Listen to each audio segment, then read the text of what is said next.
Hello, bachcho. Let's read this question. The question says, an object is placed in front of a concave mirror of focal length 12 centimeter.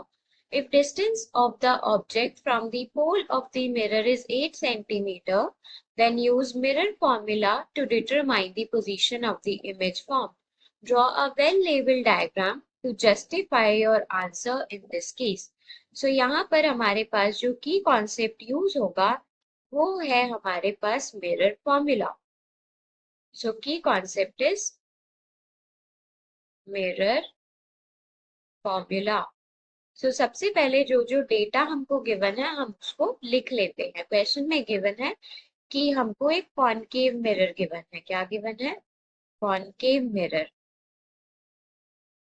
Concave mirror है. उस concave mirror की focal length 12 centimetre given है, तो इसको हम क्या लिखेंगे? इसको हम -12 सेंटीमीटर लिखेंगे क्योंकि उसका फोकस नेगेटिव में होता है. नेगेटिव साइड मतलब लेफ्ट साइड पे होता है, इसलिए फोकल लेंथ भी नेगेटिव. ऑब्जेक्ट को हमने 8 सेंटीमीटर पे रखा है, वो भी नेगेटिव साइड पे, तो ये भी -8 सेंटीमीटर हो जाएगा. p की वैल्यू हमको निकालनी है. So we know that according to mirror formula क्या बोल सकते हैं? According to mirror formula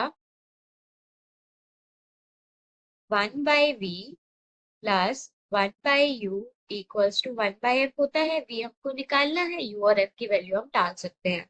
so 1/v plus 1/-8 equals to 1/-12.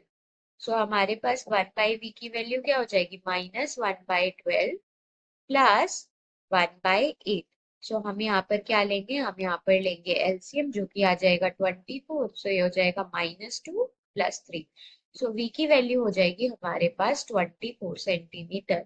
ये आई है पॉजिटिव. सो हमारे पास जो इमेज बनेगी वो बनेगी राइट साइड ऑफ मिरर और पोल से कितने डिस्टेंस पे? 24 सेंटीमीटर पे. अगर हम इसका डायग्राम बनाएं तो ये है हमारे पास principal axis. This is principal axis. यहाँ पर हमारे पास मिरर रखा हुआ है, कॉनकेव मिरर. पीछे से इसमें सिल्वरिंग हो रही है, आगे से इसका रिफ्लेक्टिंग सरफेस है. इसकी फोकल लेंथ जो गिवन है आपको, इस मिरर की फोकल लेंथ, ये कहीं फोकस पॉइंट है, सो फोकल लेंथ 24 सेंटीमीटर ये गिवन है. यहाँ पर कहीं ऑब्जेक्ट रखा गया है, ये है मेरे पास object. So this is object. ये है हमारे पास पोल. सो यहाँ से क्या होंगी? यहाँ से रेज आएंगी. इन रेज का होगा हमारे पास रिफ्लेक्शन. क्या होगा? रिफ्लेक्शन. सो अगर ये रे हमारे पास पोल पर आके टकरा रही है, तो पोल पर आके टकराएगी तो एंगल आई जो बनेगा वो एंगल आर के इक्वल होगा. सो अगर हम इसको एक्स्ट्रापोलेट यहाँ पे कर लेते हैं, एक रे जाएगी हमारे पास सेंटर ऑफ कर्वेचर से. यहाँ कहीं इसका सेंटर ऑफ कर्वेचर हम मान लेते हैं. सो ये सेंटर ऑफ कर्वेचर से डायरेक्टली पास होगी.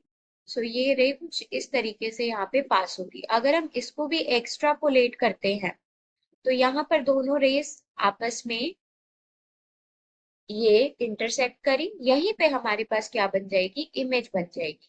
और इस इमेज का इस पोल से डिस्टेंस कितना हो जाएगा? 24 सेंटीमीटर.